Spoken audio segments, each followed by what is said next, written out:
मनीषियों के आशीर्वाद के कारण पश्चिम बंगाल हमेशा संस्कृति और संसाधनों के मामले में समृद्ध रहा है।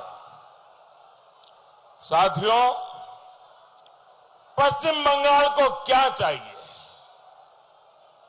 क्या करना है, इसे लेकर बंगाल की महान जनता में कभी भी कोई भ्रम नहीं रहा है।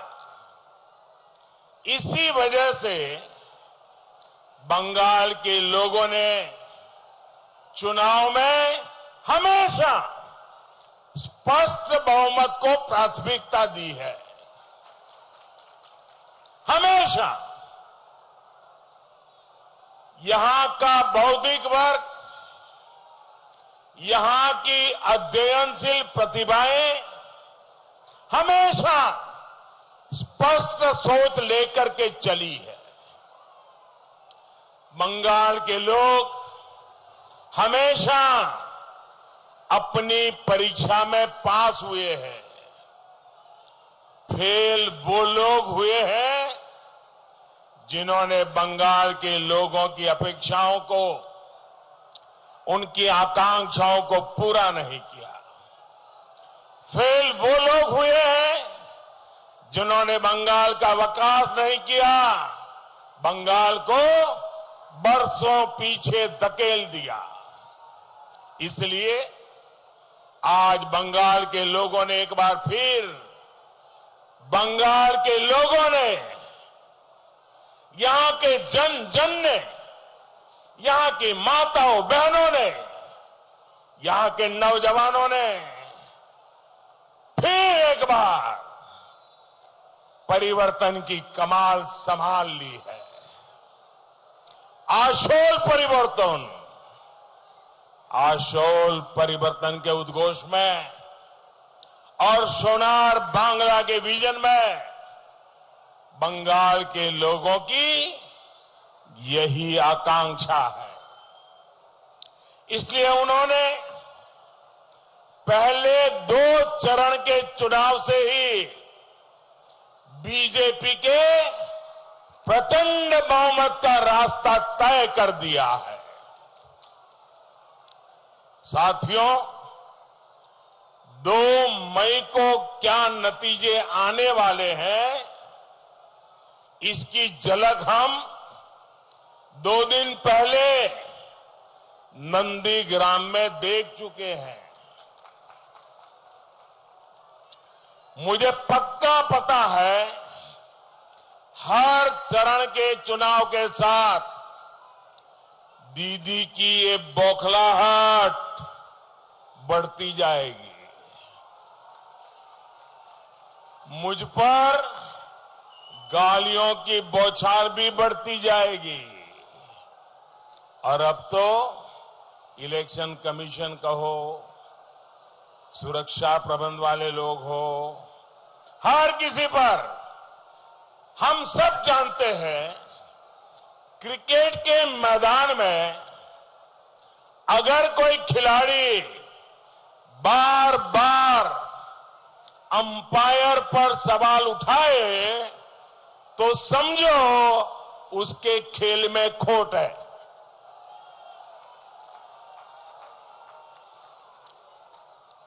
चुनाव के मैदान में कोई कभी ईवीएम को गाली दे, कभी चुनाव आयोग को गाली दे, तो समझो उसका खेला शेष है, उसका खेला शेष है। दीदी, ओ दीदी,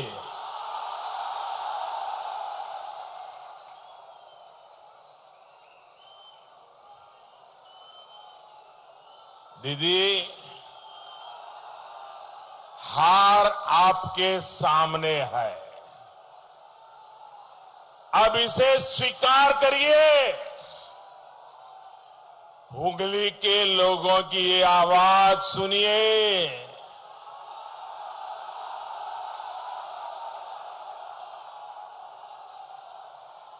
दीदी নির্বাচন খেলা নয়, গণতন্ত্র খেলা নয়। গণতন্ত্র হলো মানুষের সেবার পথ, গণতন্ত্র হলো মানুষের উন্নতির পথ। आप ये सब भूल गई दीदी, भूल गई। इसलिए बंगाल के लोगों के साथ आपने विश्वासघात किया। मेरे प्यारे भाइयों बहनों, आपका उत्साह, आपका प्यार मेरे सर आंखों पर, लेकिन जगह नहीं है। आप जहां हैं वहीं रहिए, आगे आने की कोशिश मत कीजिए। जगह छोटी पड़ गई, आपका प्यार उससे भी अनेक गुना ज्यादा है।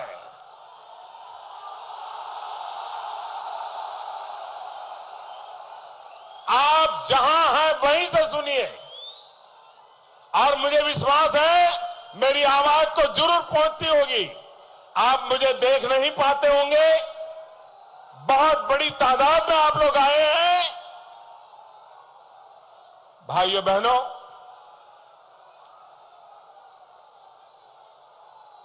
हद तो इस बात की है, अब दीदी आप बंगाल की जनता के अपमान पर उतर आई है। साथियों, दीदी ने कहा है कि बीजेपी की रैली में जो भीड़ जुटती है वो पैसे के लिए जुटती है। मैं जरा आपसे पूछना चाहता हूं, जो भी सच हो आप जवाब देना।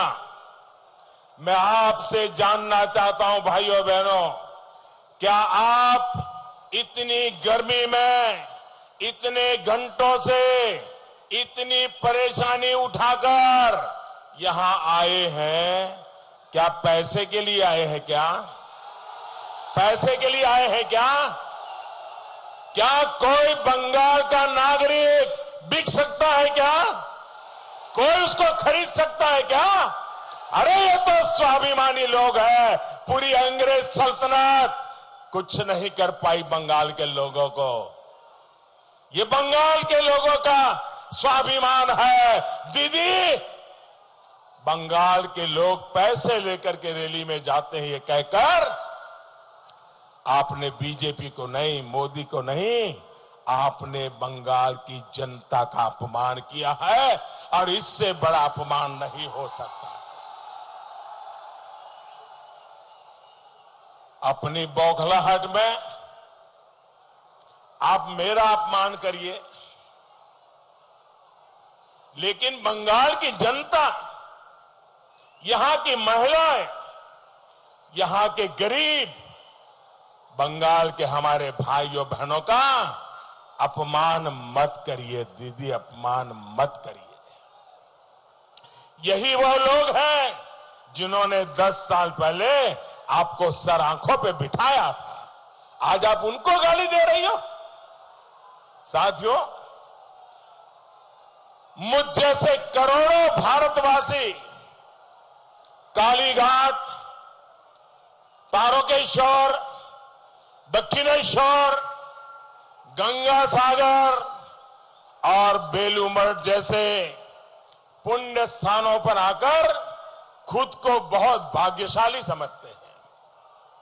ऐसे में कोई जब इस पवित्र बंग भूमि की आध्यात्मिक और सांस्कृतिक मर्यादाओं के विपरीत जब आचरण करता है तो हर हिंदुस्तानी को बहुत दुख होता है।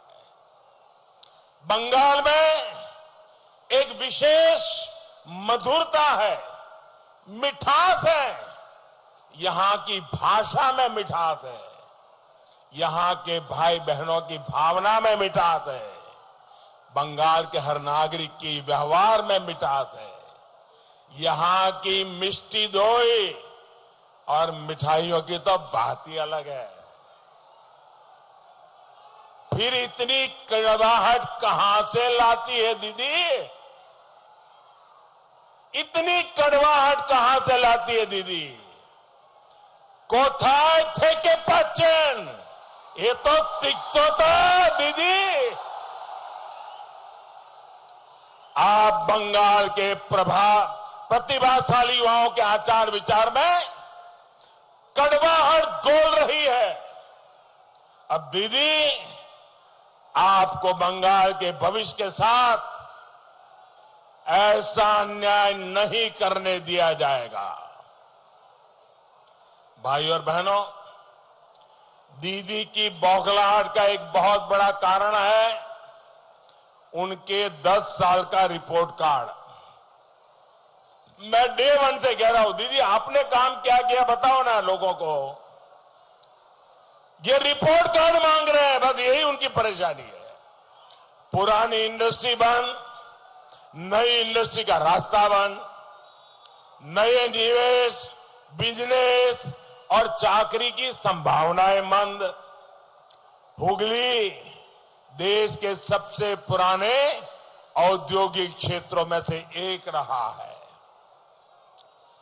लेकिन आज क्या हालत हो गई है आप भी जानते हैं। एक समय भारत के अनेक राज्यों से लोग बंगाल की फैक्ट्रियों में काम करने आते थे। आज बंगाल के लाखों लोग चाकरी के लिए पलायन करने को मजबूर है। साथियों, तृणमूल सरकार तो अपने आप में पश्चिम बंगाल के लिए आपदा सिद्ध हुई है। मानवता कहती है कि जब भी किसी पर मुसीबत आए तो मदद का हाथ आगे बढ़ना चाहिए, लेकिन तृणमूल के लोगों ने तो मुसीबत को ही कमाई का साधन बना दिया। बार बार आने वाले चक्रवातों से पश्चिम बंगाल परेशान होता है। चारों तरफ तबाही आती है, गरीब की बाड़ी मिट्टी में मिल जाती है, लेकिन तृणमूल के तोलाबाजों की उनकी बाड़ी और उनकी गाड़ी, इसका साइज बढ़ता ही जाता है। दीदी, ओ दीदी,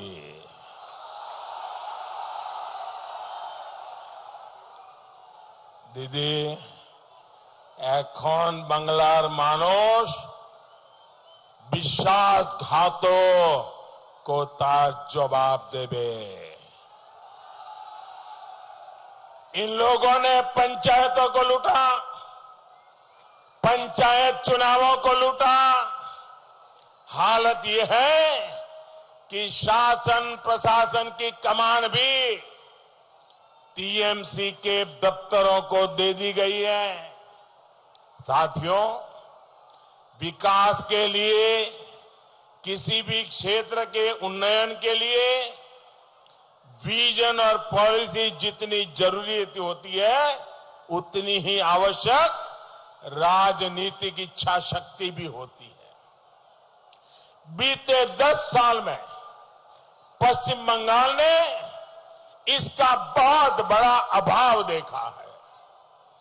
ऐसी सरकार आपने कहां देखी जो इस बात पर गर्व करती हो कि उन्होंने शिल्प को रोका है, उद्योग को रोका है।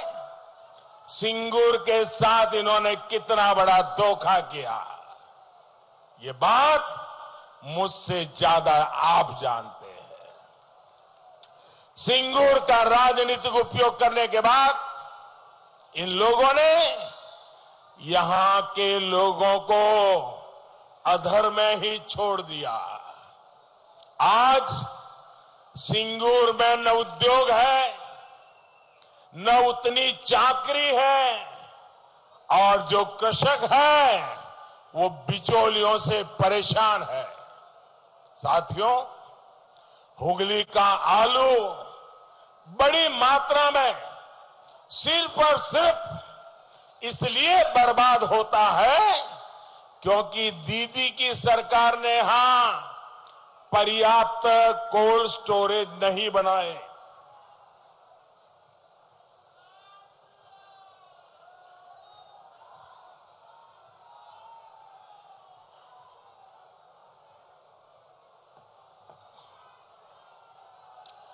जो कोल्ड स्टोरेज है वो भी सिंडिकेट चला रहा है। आलू किसान औने पौने दाम पर अपनी उपज बेचने के लिए मजबूर है।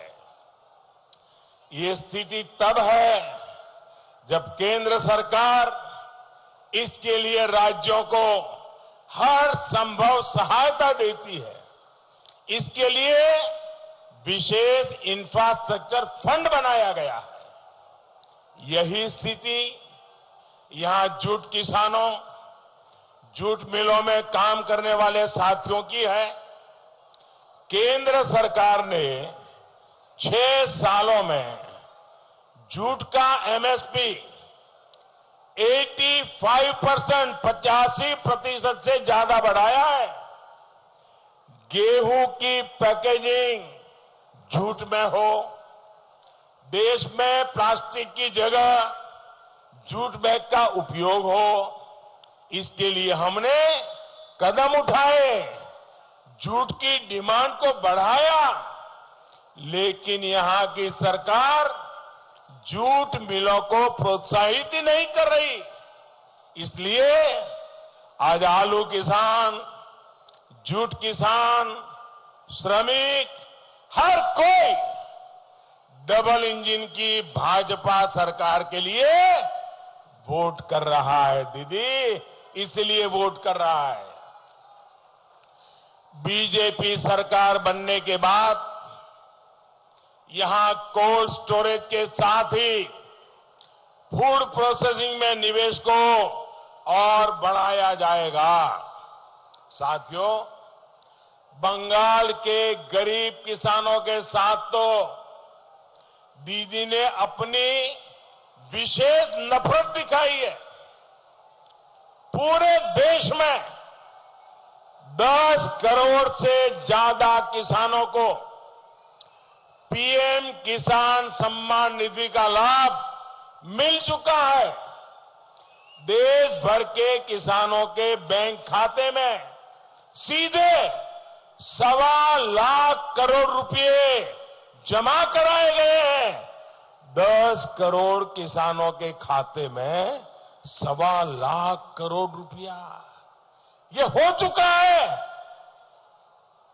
न कोई कटमनी, न कोई रिश्वत,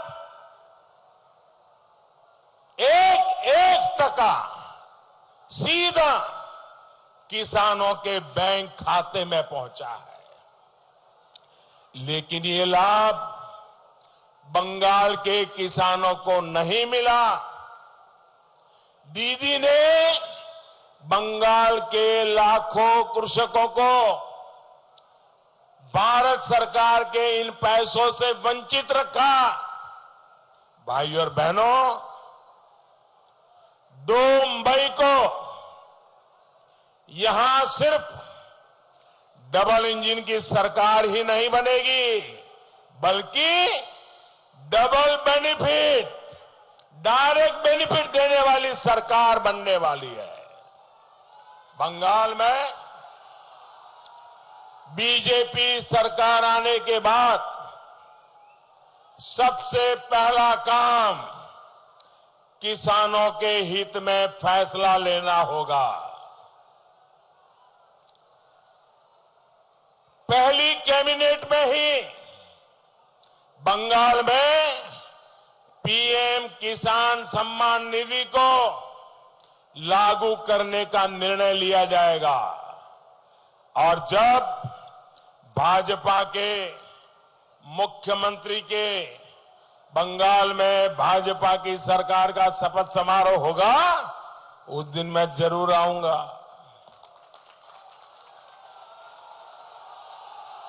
और आकर के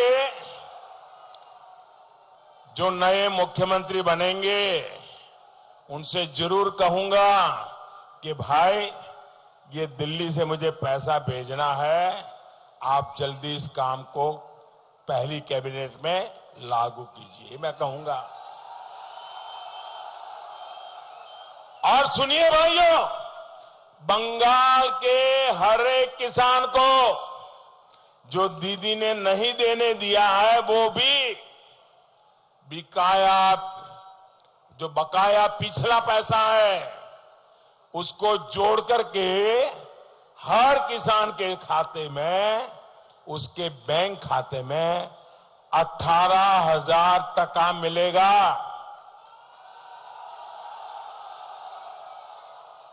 और मैंने तो आग्रह करूंगा कि 10 साल से सरकार को जरा सो जाने की आदत पड़ी है, नई सरकार को सारी मशीनरी को दौड़ाना पड़ेगा। और इसलिए मैं तो कहूंगा कि दुर्गा पूजा के पहले हर किसान के खाते में रुपया पहुंच जाना चाहिए। और इसलिए मेरा आग्रह है कि बंगाल के किसान भाई बहन और मैं यहां जो सरकार के मुलाजिम है, आज उनसे भी आग्रह करता हूं कि भाई 10 साल जो हुआ सो हुआ, जितना बर्बाद होना था कर लिया। अब बंगाल की सेवा करने का आपके सामने मौका आ रहा है। अभी 2 मई को नतीजा आने के बीच में समय है। जहां चुनाव पूरा हो गया है वहां अधिकारी जरा किसानों की सूची बनाना चालू कर दें, उनके बैंक खाते चेक कर लें, उनका आधार नंबर चेक कर लें, ताकि जैसे ही निर्णय करें फटाफट पैसा जाना शुरू हो जाए। बंगाल की बीजेपी सरकार जल्द से जल्द हर एक किसान के बैंक खाते में सीधे पैसे ट्रांसफर करना चाहती है। टीएमसी सरकार ने किसानों के साथ जो इतना बड़ा अन्याय किया है वो दूर करने का समय बहुत ही निकट दिख रहा है भाइयों। साथियों, अपने ही अहंकार में दीदी केंद्र की हर योजना के रास्ते में दीवार बनकर खड़ी होती रही है। केंद्र सरकार ने शहरों में काम करने आए रिक्शा, रेडी, ठेला चलाने वाले साथियों के लिए बिना गारंटी का बैंक लोन देने की जब भारत सरकार ने शुरुआत की, हिंदुस्तान के हर शहर में शुरू हुआ, लेकिन पता नहीं दीदी को क्या हो गया। दीदी ने, यहां की बंगाल की सरकार ने इसको भी लागू नहीं किया। पूरे देश में आयुष्मान भारत के तहत गरीबों को 5 लाख मुफ्त इलाज मिल रहा है, 5 लाख रुपए का मुफ्त इलाज। लेकिन दीदी ने आयुष्मान भारत का लाभ किसी गरीब को मिलने ही नहीं दिया। और दीदी क्या कहती है, अरे मेरी तो योजना इससे भी बड़ी है। अरे दीदी, आपकी योजना मानो बड़ी है, उसमें अगर 5 लाख और जुड़ जाता है तो गरीब का भला होगा कि नहीं होगा, गरीब का लाभ होगा कि नहीं होगा। अच्छा, दूसरा दीदी आपको पता भी नहीं है, आप पढ़ती तो है नहीं। इस योजना का एक दूसरा लाभ क्या था कि कोई भी बंगाल का व्यक्ति अगर मानो किसी काम से दिल्ली गया है, जयपुर गया, चेन्नई गया और वहां बीमार हो गया तो वहां की अस्पताल में भी इस योजना से लाभ मिलता है, आपकी योजना से नहीं मिलता है दीदी। लेकिन उनको बंगाल के लोगों की चिंता नहीं है। बंगाल का संवेदनशील समाज इस कठोरता को, इस निर्ममता को देख भी रहा है, समझ भी रहा है और मौके के इंतजार में था, इस चुनाव में मौका पा लिया है। साथियों, दीदी और उनकी पार्टी के रुकावटी सोच ने इस क्षेत्र की कनेक्टिविटी को भी प्रभावित किया। यहां रेल लाइन को लेकर टीएमसी के नेता कितनी रुकावट डाल रहे हैं, ये आप भली भांति जानते हैं। भाजपा की डबल इंजन सरकार यहां कनेक्टिविटी कामों को तेजी से आगे बढ़ाएगी। इससे ईज ऑफ लिविंग भी बढ़ेगी और ईज ऑफ डूइंग बिजनेस भी। डेडिकेटेड फ्रेट कॉरिडोर तो पश्चिम बंगाल सहित पूरे पूर्वी भारत को विकास की नई बुलंदी देने वाला है। बहुत जल्द ही डानकुनी तक का पूरा कॉरिडोर राष्ट्र को समर्पित कर दिया जाएगा। कोलकाता मेट्रो का विस्तारीकरण भी तेजी से किया जा रहा है। कुछ समय पहले ही नावपाड़ा से दक्षिणेश्वर तक के सेक्शन का उद्घाटन करने का अवसर मुझे भी मिला था। हुगली के अनेक हिस्सों में भी मेट्रो के पहुंचने से यहां के गरीब मध्यम वर्ग को बहुत लाभ होने वाला है। भाई और बहनों, पश्चिम बंगाल की पहचान यहां की धरोहर है, आस्था अध्यात्म के स्थान है। तारकेश्वरनाथ हमारी आस्था का ही ऐसा स्थान है, लेकिन तृणमूल ने इस पावन स्थान को भी पॉलिटिक्स का तुष्टीकरण का माध्यम बना दिया। साथियों, हमने भोले बाबा के आशीर्वाद से ही काशी विश्वनाथ मंदिर में परिसर और आसपास के क्षेत्र का विकास बड़े पैमाने पर शुरू किया है। उसी तरह यहां तारकेश्वर में भी बड़े पैमाने पर श्रद्धालुओं की सुविधा के लिए बदलाव लाया जा सकता है। बंगाल की जनता के आशीर्वाद से हम ऐसा जरूर कर पाएंगे। साथियों, तारकेश्वर नाथ जी के साथ साथ यहां की पहचान हुगली नदी को भी तृणमूल के सिंडिकेट ने बर्बाद कर दिया है। अवैध निर्माण, औद्योगिक कचरे के खिलाफ कोई प्रभावी नीति लागू ही नहीं की, क्योंकि सरकार सिंडिकेट चलाती है।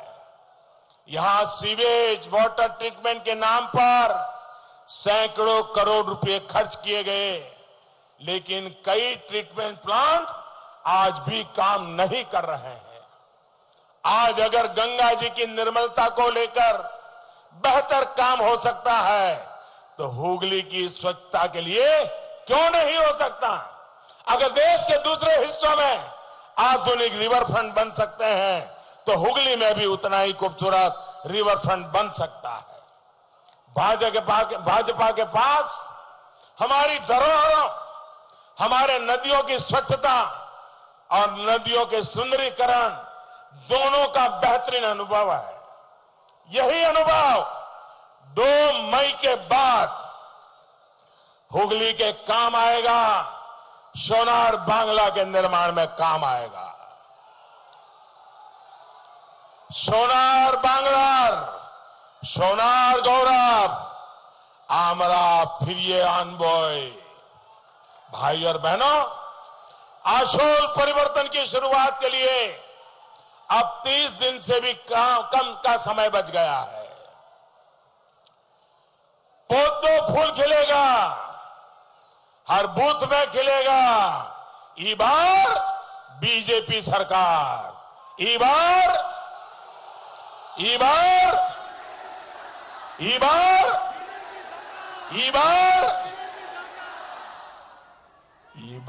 जोर से छाप कमल छाप। ई बार जोर से छाप, ई बार जोर से छाप, ई बार जोर से छाप। इतनी बड़ी संख्या में आप यहां हमें आशीर्वाद देने के लिए आए, इसके लिए मैं आपका बहुत बहुत आभार व्यक्त करता हूं। और पूरे विश्वास के साथ, पूरे आत्मविश्वास के साथ उज्जवल भविष्य के लिए आप भारी मात्रा में मतदान कीजिए और पहले बार जो मतदान हुआ, दूसरी बार उससे ज्यादा हुआ, तीसरी बार उसका भी रिकॉर्ड तोड़ने का काम आपके पास है। करोगे ना? करोगे ना? घर घर जाओगे, लोगों को मिलोगे, मतदान कराओगे, एक एक को लाओगे। मुझे पूरा विश्वास है ये सारे चुनाव का नेतृत्व बंगाल की जनता कर रही है। हम तो आपके उत्साह को प्रणाम करने के लिए आते हैं। मेरे साथ पूरे हाथ जोर से बोलिए, भारत माता की, भारत माता की, भारत माता की। बहुत बहुत धन्यवाद।